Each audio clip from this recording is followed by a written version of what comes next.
No matter where you're from.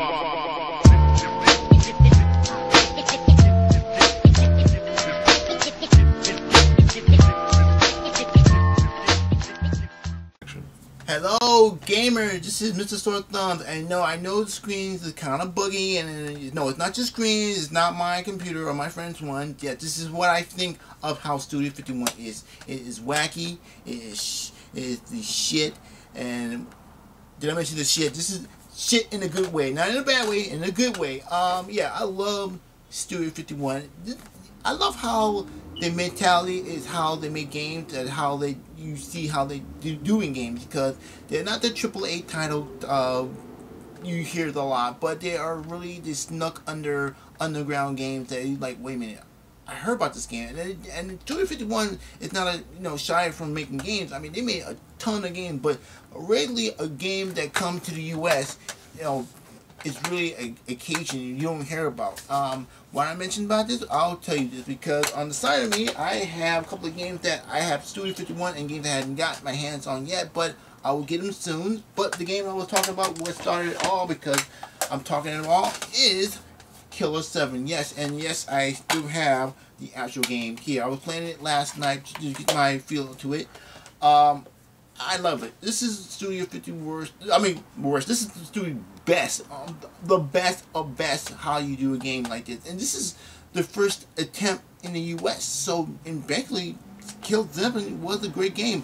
I know this game has been it's been like one of them games that is a treat to play. And why I like Studio 51? Because they take a lot of small chances. They don't take big chances, because even like say a game like that, or the studio lineup of Studio 51, they always have a limited edition of games. So they don't like take the games out, like triple titles like, oh, them people will come to the store and buy them. No, they have small amounts. So when they're small amounts, they you don't have to worry about getting their money back, because they get a few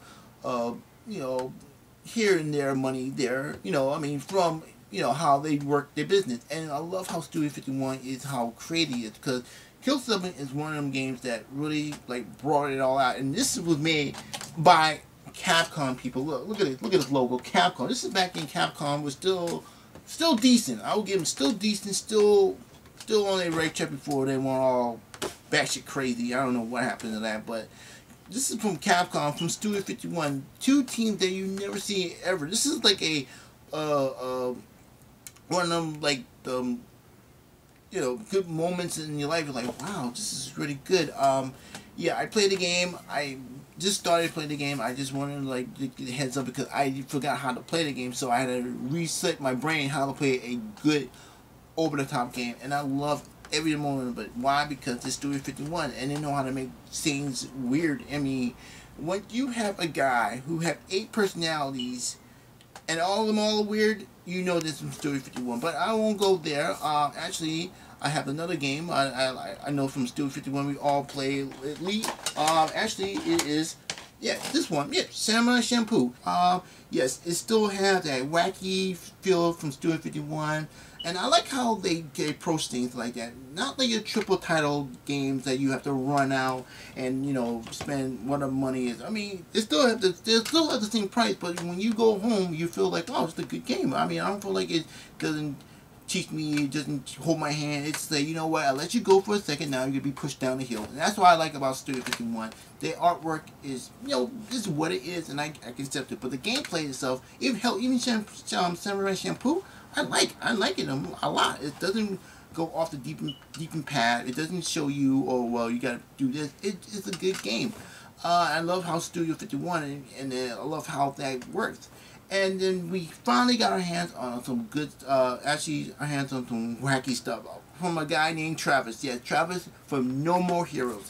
When I first heard the game on the Wii, yeah, I saw it, and I thought, wow, it's kind of weird gimmick, I mean, you have a guy who's just a man-child who loved playing with swords, and he finds himself into being in this tournament to kill other people, and I was like, wow, really? And just, but once again, from Studio 51, and I have no problem with that. It's just wacky. If you ever played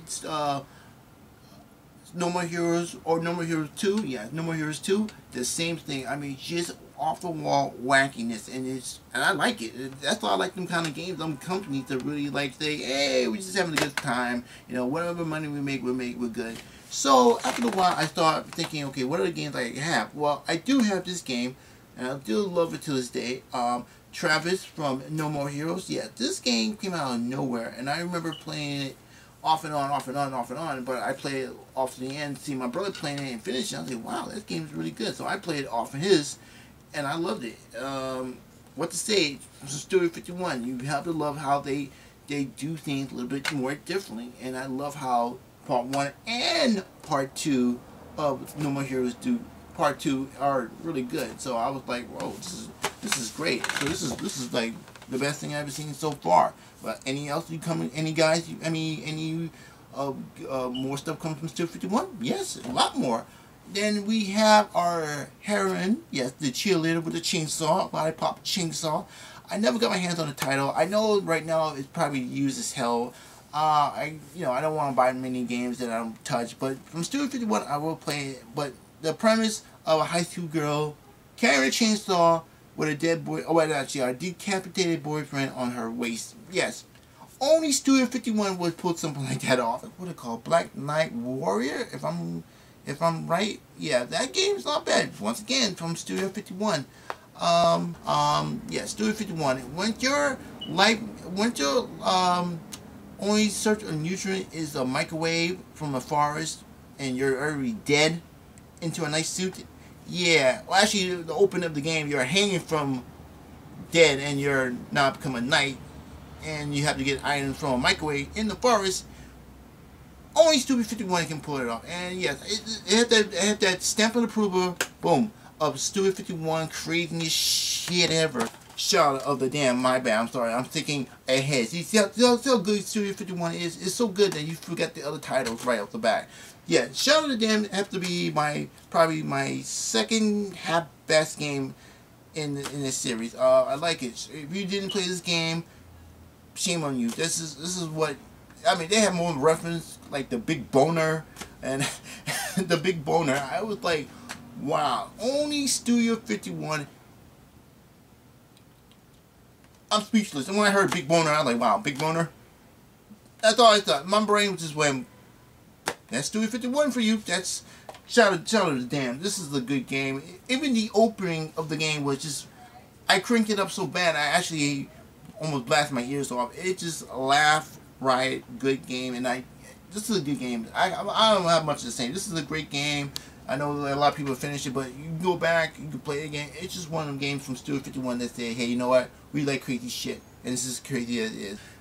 I show you games I have, games I did play, or games I couldn't show you, but I did play them on Studio 51. So here's my comment.